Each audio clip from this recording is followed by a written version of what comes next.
Bismillahirrahmanirrahim. Assalamualaikum warahmatullahi wabarakatuh.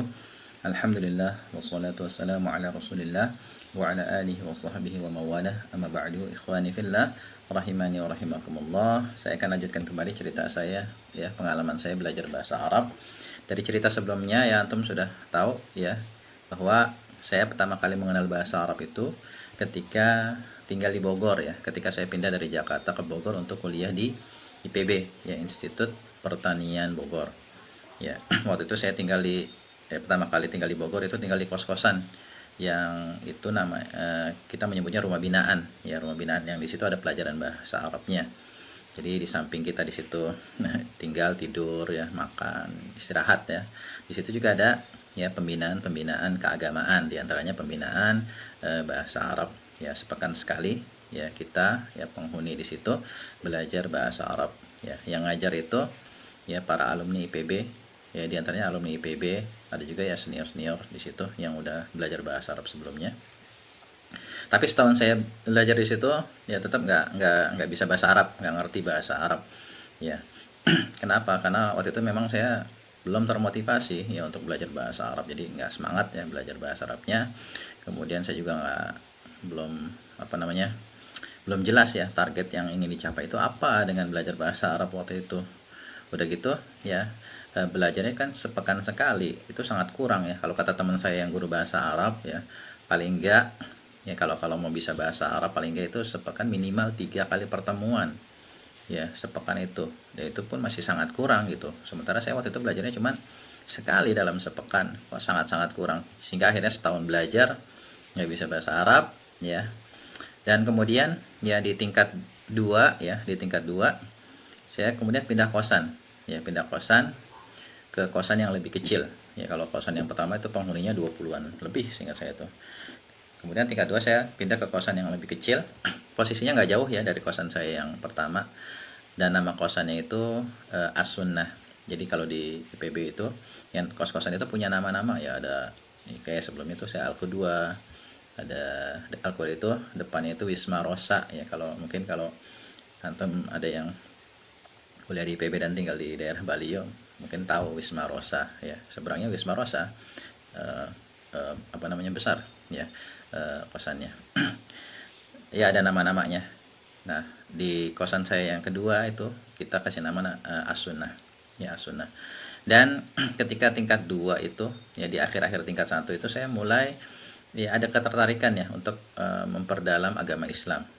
Ya, waktu itu sambil saya kuliah belajar ilmu-ilmu pertanian, saya juga sambil baca-baca buku keagamaan gitu ya. Dan dari banyak baca itu kemudian saya mengetahui, baru tahu gitu kan, kalau misalnya dalam beragama itu nggak bisa modalnya ikut-ikutan.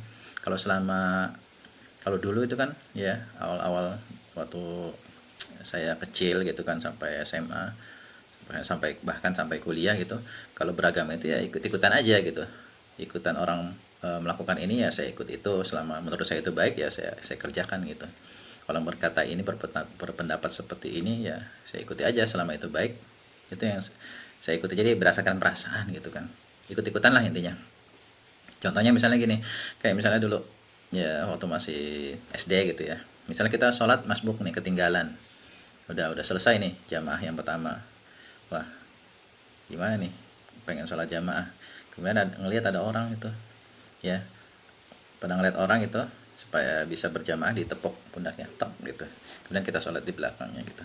Ya udah, yang saya ikutin ya seperti itu gitu, tanpa saya bertanya emang seperti itu caranya gitu. Misalnya kalau kita misalnya ingin berjamaah dengan seseorang, kemudian datang kita tepuk, kita diri belakangnya seperti itu, tanpa ya pengen tahu gitu emang dalilnya apa gitu, landasannya apa gitu. Nggak ada ketertarikan ke arah itu, intinya ikut-ikutan aja gitu. Tapi kemudian setelah banyak baca saya baru tahu bahwasannya ya dalam beragama itu kita nggak boleh ikut-ikutan, harus berdasarkan ilmu, ya, berdasarkan dalil, dan dalilnya pun ya harus valid gitu kan, dan pemahamannya juga harus benar ya, sesuai dengan apa yang dipahami oleh Rasulullah dan para sahabatnya. Nggak cuma berdasarkan dalil aja gitu, tapi pemahamannya keliru ya itu juga keliru gitu. Harus berdasarkan dalil dan pemahaman terhadap dalil itu benar, praktek terhadap dalil itu benar. Saya baru tahu seperti itu ya cara beragama. Dan dari situ pula saya mulai ya berkenalan dengan majelis majelis-majelis ilmu yang ada di sekitar Bogor. Ya, yang di situ ustadznya itu membacakan kitab-kitab para ulama, ya, kitab gundul, ya, ustadznya itu membacakan, menerjemahkan dan menjelaskan. Saya mulai ya berkenalan dengan beberapa majelis, ya, majelis kajian keislaman yang di situ dibahas kitab. Jadi memang berdasarkan ilmu, ya, nggak berdasarkan cuma omongan aja gitu, cuma omongan ustadznya aja, enggak. Kalau selama ini kan banyak ya kajian-kajian keislaman itu yang kadang cuma ya banyak yang cuman istilahnya lawakan aja gitu, lawakan ya, lucu-lucuan aja gitu, tanpa dibahas kitab khusus para ulama gitu kan. Jadi ya saya cuma ngomong aja gitu, ngasih nasihat biasa gitu. Nah, ini saya baru ya mulai kenal dengan majelis keislaman yang di situ dibahas kitab, ya, kitab para ulama, ya, yang berbahasa Arab gundul, kemudian ustadznya ngejelasin ya suatu pembahasan, misalnya suatu amalan itu dalilnya ini, ya, penjelasannya seperti ini. Nah, dari situlah kemudian saya mulai ya tertarik untuk belajar bahasa Arab ya, supaya bisa baca kitab gundul, karena menurut saya waktu itu kayaknya seru juga gitu bisa baca kitab gundul seperti ustadz.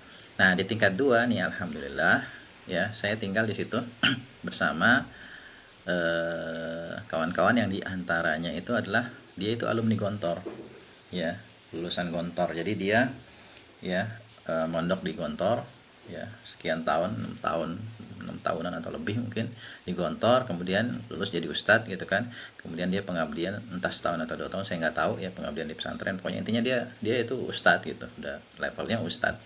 Nah, kemudian dia tertarik untuk kuliah di IPB, tapi ambilnya D3 ya. Waktu itu saya kan ambil S1, beliau ambil D3, dan alhamdulillah kita ketemu tuh di satu kosan itu. Jadi di satu kosan itu kita sama beliau ini, teman saya ini, tinggal bersama. Kita satu angkatan, walaupun usianya beliau lebih tua dari saya ya, lebih tua sekitar 4 tahunan ya.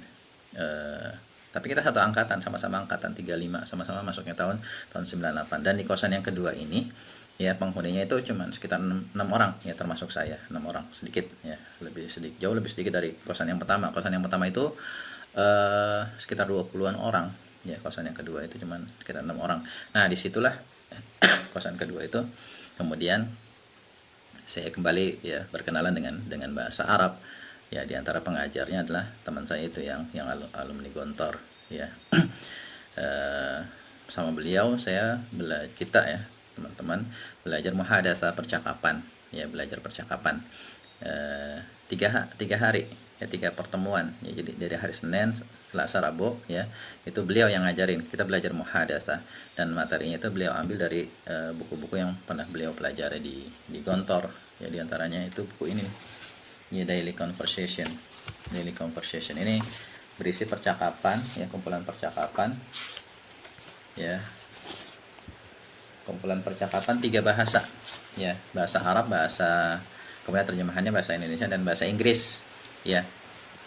Dan ya materi lainnya yang beliau ambil dari buku-buku yang pernah beliau pelajari selama ketika kuliah di Gontor ya. Kita belajar muhadasah sama beliau. Kemudian hari Kamis dan sampai Sabtunya, Kamis Jumat Sabtu, kita juga belajar bahasa Arab ya. Yang ngajarin itu senior saya, kakak kelas saya. Kita satu jurusan ya, sama-sama jurusan teknik pertanian, tapi beliau angkatan 32, berarti beliau masuk IPB itu tahun 95 ya. Ketika saya masuk tingkat 1, beliau tingkat 4 ya, tahun 95. Nah, entah dari mana beliau bisa bahasa Arab gitu kan, sepertinya lewat ya daurah ya, training bahasa Arab. Intinya beliau udah bisa bahasa Arab, bisa baca kitab, kemudian beliau mengajarkan ya kita bahasa Arab. Jadi itu dalam sepekan kita 6 hari belajar bahasa Arab ya. Senin sampai Rabu belajar muhadasah, Kamis sampai Sabtu belajar, waktu itu kita belajar ilmu nahwu ya oleh kakak kelas saya itu, belajar ilmu nahwu bersama kitab Al-Muyassar fi Ilmi Nahwi ya. Kalau sekarang covernya itu kayak gini ya, kalau yang terbaru. Tapi kalau dulu ya kita masih belajarnya pakai fotokopian ya, fotokopian kayak gini nih ya, kitab Al-Muyassar fi Ilmi Nahwi. Nah, tapi ya di kosan yang baru ini kita belajar bahasa Arabnya itu cuma 1 semester, ya setengah tahun. Kenapa? Karena sedikit demi sedikit pesertanya mulai berkurang, hingga akhirnya tinggal menyisakan 1 orang, itu saya sendiri ya, tinggal belajar. Akhirnya ya udah dibubarin. Tapi ya walaupun sudah nggak ada pelajaran bahasa Arab di kosan itu, saya masih tertarik gitu untuk bisa, karena sampai 6 bulan belajar itu saya merasa masih belum ngerti bahasa Arab itu apa. Percakapan juga nggak lancar karena kita belajarnya cuma di majelis aja gitu, di luar nggak dipraktekin. Akhirnya ya nggak bisa karena memang yang namanya percakapan itu harus dipraktekin gitu. Tapi karena di situ cuman belajarnya ketika di kelas aja, di luar nggak dipraktekin, akhirnya percakapan nggak lancar ya, bahkan ya bisa karena nggak bisa gitu, belum bisa percakapan.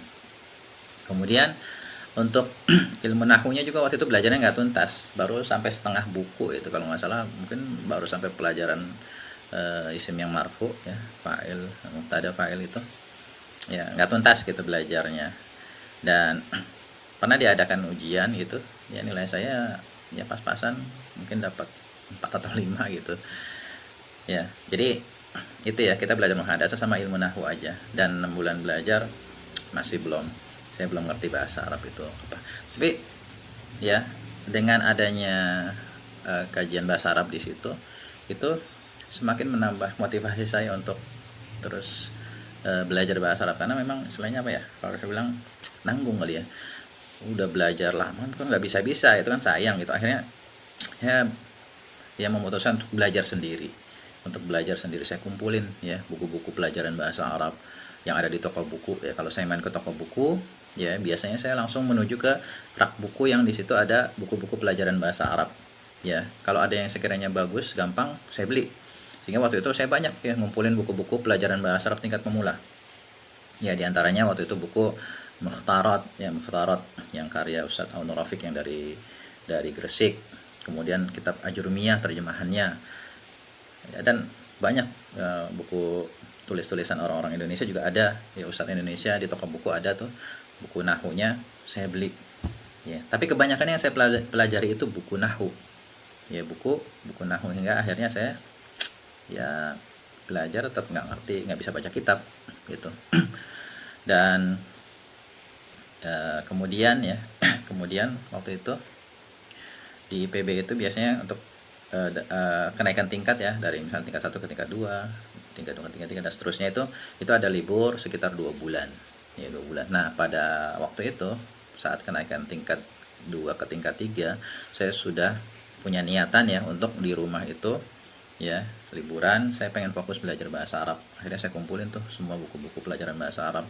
Di antaranya saya fotokopi juga dari teman saya itu, di antaranya buku ini nih, buku Amsilatul Jumal ini buku ya, contoh-contoh i'rab ya, contoh-contoh i'rab. Ini bukunya sebenarnya 2 jilid, cuman saya gabung jadi 1 ya, contoh-contoh i'rab seperti ini ya, buku Amsilatul Jumal. Ini saya fotokopi dari teman saya itu, dan kitab-kitab yang lainnya ya, ada yang saya fotokopi, ada yang saya beli, saya kumpulin, saya bawa pulang, dan saya pelajarin sendiri di rumah ya. Jadi ya kesimpulannya ya, ketika saya tingkat 2 belajar bahasa Arab itu masih belum ngerti juga belajar bahasa Arab. Dan kalau saya evaluasi kenapa seperti itu ya, padahal waktu itu saya motivasinya sudah kuat gitu, saya semangat gitu belajar bahasa Arabnya, kenapa belum bisa juga ya, ternyata caranya masih keliru ya. Kalau menurut saya caranya masih keliru. Teman saya yang dari Gontor itu pernah ya memberi nasihat waktu kita lagi belajar gitu, beliau memberi nasihat, atau awalnya beliau meminta masukan ya, kalau misalnya ada cara belajar yang lebih pas itu silahkan kasih masukan, kata beliau.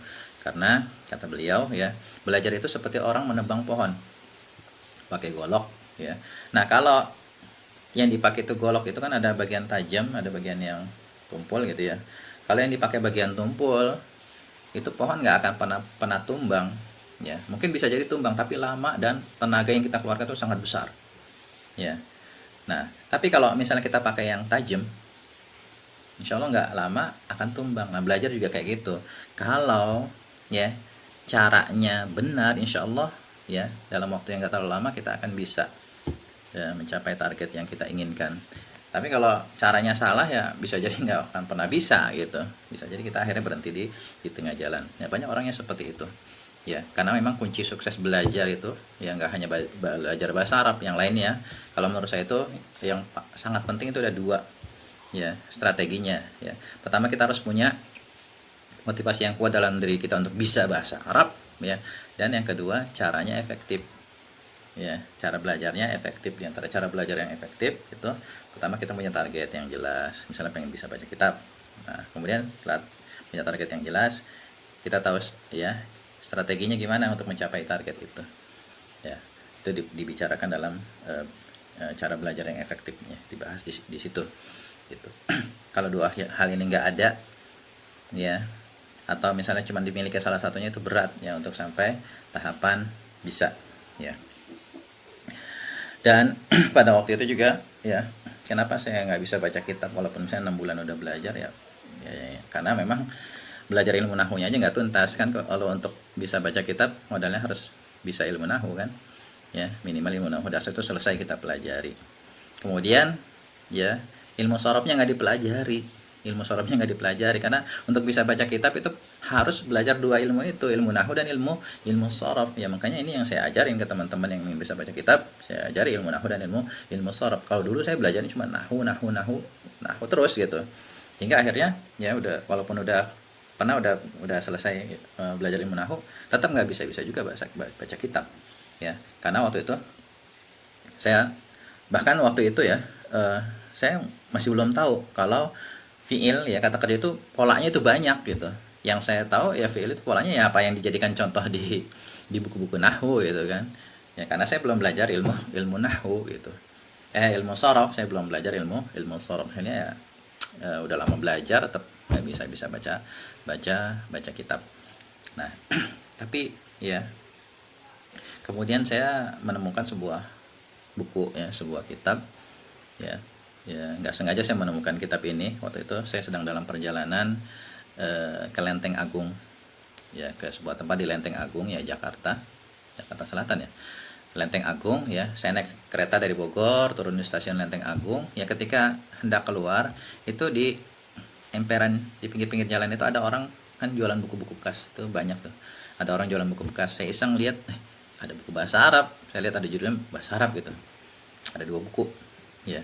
Nah, saya kemudian tertarik untuk membelinya. Nah, di antara satu dari 2 buku ini yang kemudian mencerahkan saya, sehingga setelah itu saya jadi mulai jelas gitu. Ketika membaca kitab kok jadi gampang gitu ya. Ketika kita membaca kitab yang gundul misalnya, jadi semakin mudah untuk membacanya setelah mempelajari buku ini. Nah, insya Allah nanti pada video berikutnya saya akan ceritakan buku apa itu ya, dan ya bagaimana ya saya selama liburan itu belajar ya, bagaimana cara belajarnya ya. Insya Allah nanti akan saya sampaikan pada video berikutnya ya. Barangkali untuk saat ini cukup ini dulu ya, semoga bermanfaat. Assalamualaikum warahmatullahi wabarakatuh.